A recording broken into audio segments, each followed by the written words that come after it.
Salt is the only thing they have in abundance. It crusts the hollows of their collarbones, stings the sores on their feet, and leaves a phantom taste of nourishment on their tongues. A young girl, her belly swollen not with food but with want, licks the inside of a spiral shell. Her eyes closed as if she can remember the taste of the creature that once lived there.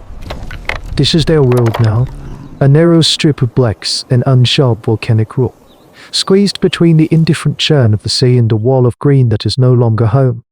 They are a clan of Homo erectus, masters of the inland forest. But here they are exiles, here they are starving. From the jungle, sometimes, comes the sound.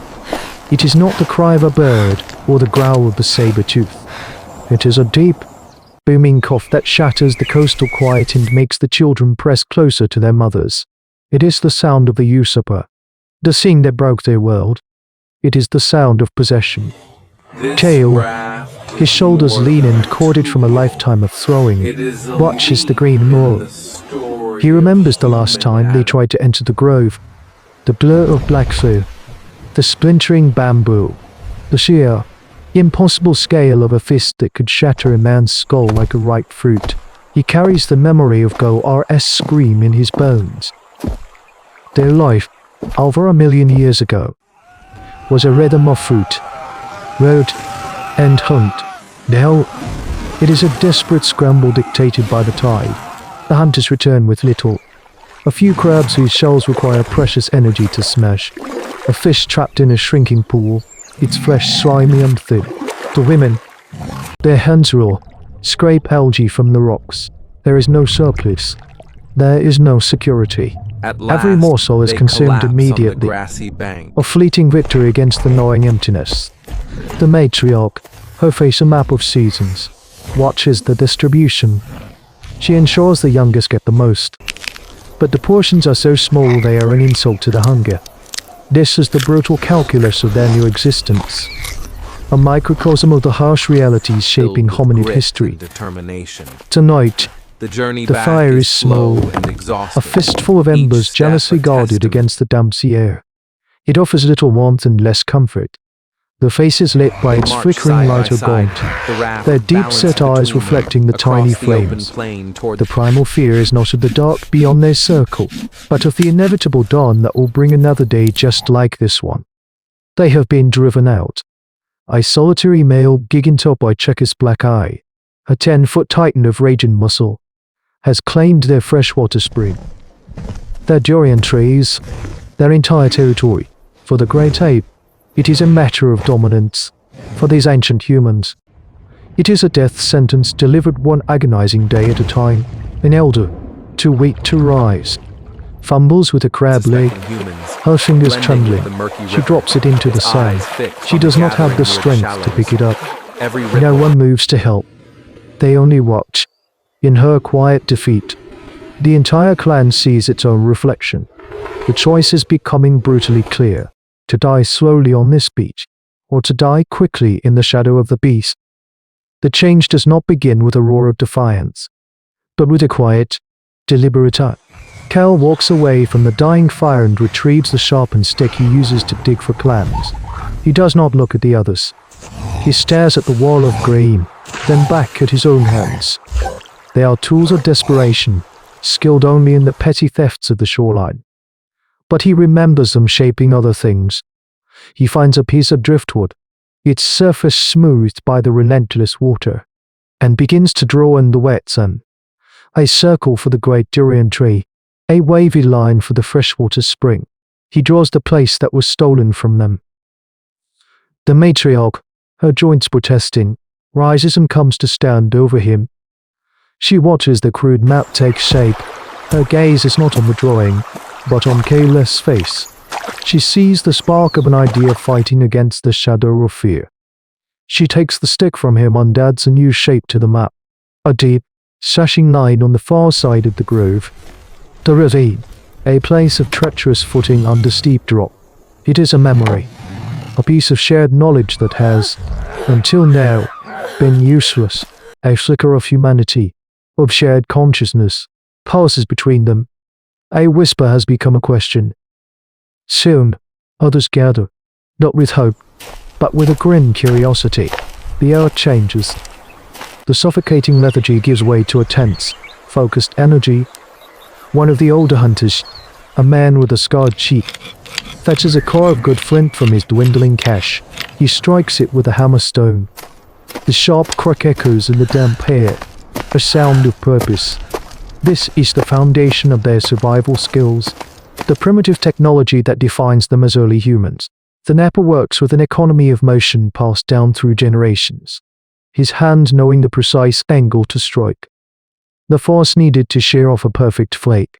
The iconic teardrop shape of an Aeculine hand axe emerges from the stone, a beautiful and lethal object, the physical manifestation of foresight. It is a tool for butchering megafauna, but today, it feels like a weapon forged for a god. The plan solidifies without spoken language, communicated through gesture, demonstration, and a deep, ancestral understanding of cooperative behavior. They will not fight the beast on its terms.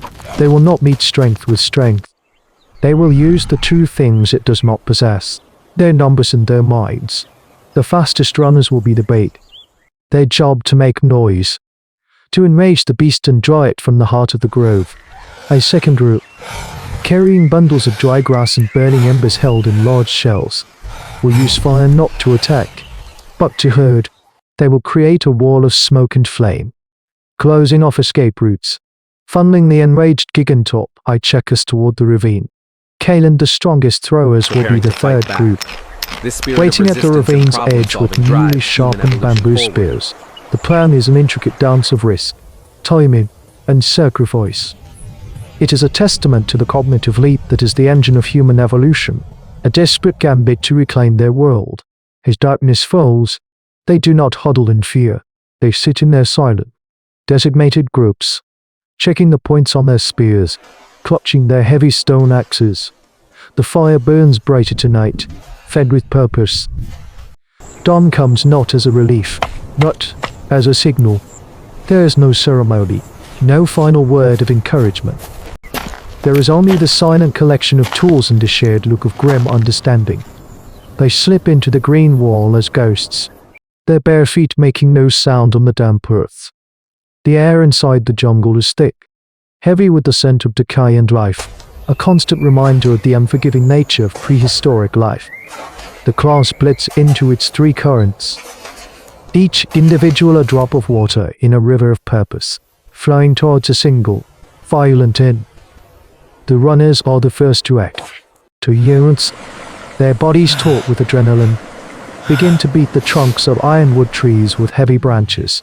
The sound is a hollow, rhythmic thump-thump, an unnatural intrusion into the forest's symphony. It is a challenge. Deep within the grove, a guttural roar answers them. The ground itself seems to vibrate. The runners exchange a look, a flicker of pure terror, and then they flee. Their movements calculated to be just fast enough, just loud enough, to draw the fury behind them. The chase begins. Branches snap like bone as the 10-foot shadow crashes through the undergrowth. Its rage absolute and unthinking. As the beast is drawn away, the second group moves in. The matriarch directs them with sharp gestures, her old hands steady as she shields a glowing coal inside a clamshell. They place their tinder bundles in a wide arc, creating a line of dry fuel between the ape and the sea. At her signal, they touch the embers to the grass. The fire catches with a hungry whoosh. A wall of thick, acrid smoke billows upwards. A shifting, choking barrier. The behemoth, distracted from its pursuit of the runners, stops. It is confused, its powerful senses overwhelmed by the smoke. It bellows in frustration, turning away from the fire and the unseen enemy within it, directly towards the only clear path, the one that leads to the ravine. It is a masterpiece of manipulation, a trap sprung not with sinew, but with intellect. One hunter, too slow to retreat from the fire line, is caught as the ape thrashes blindly. A single, sweeping blow is all it takes. The act of altruism is brutally punished, a stark reminder of the price of their plan. Kalen, the throwers are already in position. Hidden in the dense ferns lining the ravine's edge, they hear the crashing approach before they see it. The Gigantopithecus bursts through the trees, eyes red and weeping from the smoke, its black fur matted with leaves and soil. For a moment, it hesitates, sensing the open space ahead. That is the moment they strike. Spears fly, a volley of sharpened points. Most bounce off the thick hide, but a few find their mark in the softer flesh of its flank and shoulder. The pain turns its confusion to focused rage. It charges Kale. He stands his ground, gripping his heavy aquiline hand axe. But before the ape can reach him, another hunter throws a rock, striking its head. The beast turns, and in that instant of distraction, its massive foot finds the unstable earth at the ravine's edge. It tumbles. For a heart-stopping second, it teeters on the precipice, its arms wind-milling for balance. Then, with a final, earth-shaking roar of disbelief, it is gone. The sound of its fall is sickeningly brief, ending with a heavy, final crash, and then silence. April sound. A natural quiet settles over the forest. Slowly, the survivors emerge from the smoke, their faces smeared with soot and sweat. They are wounded. They are fewer, but they are alive. They walk past the still warm ash of their fire wall and towards the sound of their spring, the quiet water that is once again theirs. They do not celebrate. Victory is the taste of fresh water on a parched tongue, the weight of a durian fruit in the hand, the solemn gathering of a fallen comrade's bones. They have not merely killed a predator. They have waged a war for a concept, a place to belong. This planned, coordinated execution of a multi-stage strategy, leveraging tools, fire, and a deep understanding of another creature's psychology, is a quantum leap. It is the birth of the battlefield in the theater of the mind. The intelligence that recognized the properties of flint, that saw a herding tool in a simple flame, and that map to lethal strategy in the sand is the very same cognitive architecture that will one day raise cities and contemplate the stars. These are our human ancestors, and their triumph is not in the death of the beast, but in the strength of the bond that made it possible. They proved that community, armed with foresight, is the most powerful force in the known world. Their struggle whispers a timeless question into the bedrock of our own DNA. What happens when the greatest threat to our survival is no longer a beast in the forest, but the reflection we see in the quiet water? We are the brief memory of a world that has forgotten its own name. But a tool, once sharpened, can be turned too many tasks.